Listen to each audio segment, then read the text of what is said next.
All right, so I just tried to do the video a few seconds ago, and I looked down and noticed that I had a blinking light in front of me, and it registered real quick that my microphone was on mute. So I just started it over. I've been looking at some of my videos, and like this one, I'm using a Logitech high definition webcam to shoot these videos just sitting here at my desk. And it's an okay cam. It's a few years old. They're kind of known for being able to bring out color and do really well in low lit situations. And the lighting in here is almost non-existent.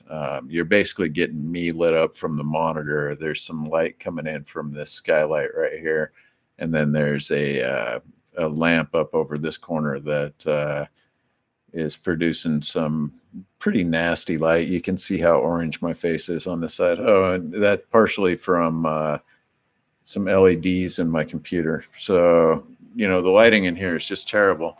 And the bad side of these cameras is that they make everything extremely grainy. So the concern was, how can I get some better lighting in here without spending a lot of money? The whole point of these videos is trying to save you guys money, as well as save myself money. I don't have a huge budget to be spending on this stuff. So, but first off, before we get into unboxing this little light, I did want to say thank you. I've had some comments start being posted on the videos that I've put up, and some really nice comments. And I've noticed that I've been able to help at least one of you guys out there save a little bit of cash by buying the XT1 instead of one of the newer models, when seeing the video that it would do exactly what you needed. And I'm so happy that we were able to save you that money.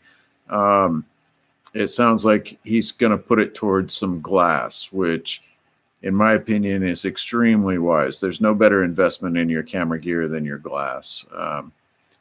The glass is something that you will use from body to body to body to body, and most people end up swapping out their bodies every couple of years. So even when you're using older bodies like these, I tend to swap my older bodies out maybe every 3 to 5 years. But I go with something like 3 to 5 years from now, I'll be buying something that was made now. So like an XT3 or something like that.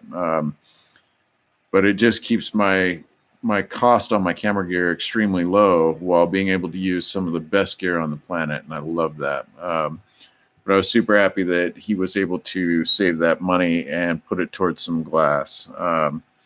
So, all right, let's move on to taking a look at what I picked up today. So I went over to my local camera shop and picked up a ProMaster Super Slim Rechargeable LED light. It is serial number LED 120SS if you're looking for it on B&H or something like that. Although I do always recommend support your local businesses. We're in an economy where everybody is moving towards making purchases on the internet to save money, and there's a lot of advantages to going to a locally owned business. For one thing, you get service that's way better than you get on the internet, and you get somebody there that when you have an issue, they can help you out in person. And you also, if you have a return issue, you're able to go back and return the product and usually get taken care of right away. So I always recommend using your local shops if you have one. But at any rate, I picked this up, probably paid a little more because I bought it locally than you would on the internet. I paid right at $90 for it. Let's see, what does it say? It says that it's a super bright LED for perfect photos and videos. Super slim, lightweight design, a perfect match for mirrorless and small DSLR cameras or your camcorder, and up to 2 hours of full power runtime on a single charge. So that's nice. It's got 120 high brightness LED lights built into it. Sorry, my shoulder's itching. So it's got 120 little lights built into it. It's got an output of 1,150 lux at 0.5 meters. So in this scenario, it should work out rather well. Power consumption is 11 watts. Color temperature is 580 Kelvin, plus or minus 200 Kelvin, and 320 Kelvin with the panel. So it comes with a filter that you can put on top of it that allows you to change the Kelvin so that it's so you can set your camera to that specific Kelvin and get the correct white balance. Kind of a nice feature. That'll be nice when I'm running around town shooting videos on the Fuji. The battery is 3.7 volt, 4200 milliamp hour lithium polymer battery. So the milliamp hour is 4200, 4.2 amp hours. That's not bad at all. Let's see, it's got a micro USB port for charging.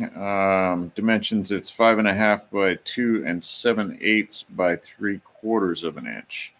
And it weighs 6.4 ounces or 181 grams.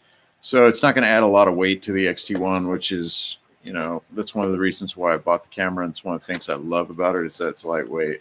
Let's see, let's get this box open. First thing we pull out of here, we got this piece that goes into your hot shoe or into a cold shoe. Most people will probably use this little thing, and I will probably use it mostly on the hot shoe on my camera. So just slide it in and then rotate this down, and that gets it nice and secure in place. Looks like this has an angle that you can set. Threads into the base of the light without any issues. So let's take a look at, see what happens here. Let's slide this out. We got some nice packaging. Looks like everything's nice and protected.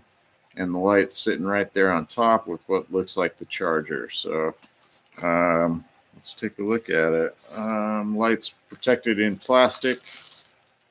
It feels like good solid plastic. I don't know. It's not thin. The glass is nice and clear. It looks good. Just kind of looks like a thick iPhone, like an iPhone inside of a phone case or something. Kind of reminds me of my old iPhone inside of had like a Gorilla case or something like that that was pretty thick. Let's see, there's one filter here. That is a diffuser, so you don't have to have a harsh light. And then this is the color filter. So let's see what happens here. If we throw this diffuser on it.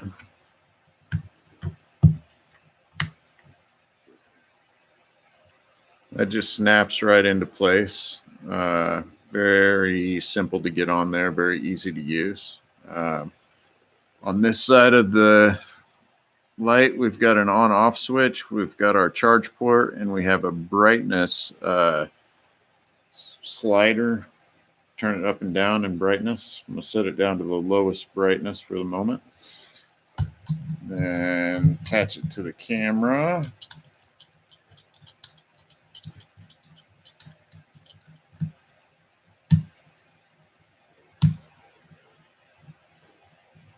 Got to screw it in the right way, apparently. So,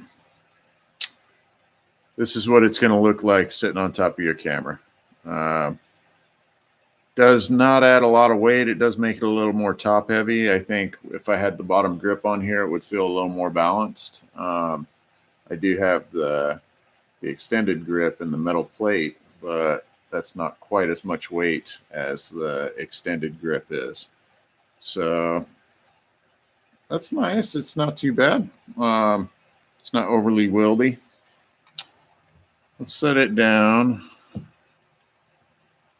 Lean it towards me. And let's see what happens if we turn it on. How quickly does our camera adjust here? So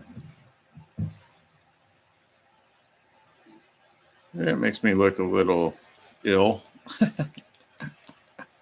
Not great. What happens if we put that filter over it? Oh yeah, the white balance does compensate for that pretty nicely. Can you see what happened there? So I go real blue, white balance changes, put it over, everything goes orange. White balance will change here. That takes away a lot of the sickly look, but it's still kind of glary. I'll have to play around with it, see what I think. It might be a really neat thing to be using out on the streets at night, or even during the day to get rid of shadows and things like that. Like if you're shooting somebody in the shadow and you got a bright background, this might be nice to fill in that shadow. I'm going to take the diffuser off and see if we can tell much of a difference there. I can't see too much of a difference without the diffuser, but I'll play with it. I'll see what happens. Maybe the camera's trying to compensate for the background and me, and it's having a hard time. But I'll bet the Fujifilm will do better. I'll do a test tonight with the Fujifilm, and I'll spot meter, and that'll give us the correct exposure. That looks pretty good right there. Let me just move it a little bit back. See how it looks if we get a little distance from it. That's pretty good. Maybe it was just slightly too close to me. So that gives me a good light, good color. I'm not blowing out. Don't seem to be clipping. Cool. Well, we'll play with it and see what we think. Hopefully you guys are still enjoying the videos. Click that like button somewhere down here or somewhere in that area. The thumbs up. Go ahead and give her a thumbs up. Unless you don't like it, then give it a thumbs down. Subscribe if you haven't done that yet, and make sure you click that bell notification so that you can get notified when I put up new videos. But thanks again, everybody, for checking out the videos. And if you got any questions or comments, go ahead and put them down below. I love reading them. It's just nice to know somebody else is out there. Have a good day.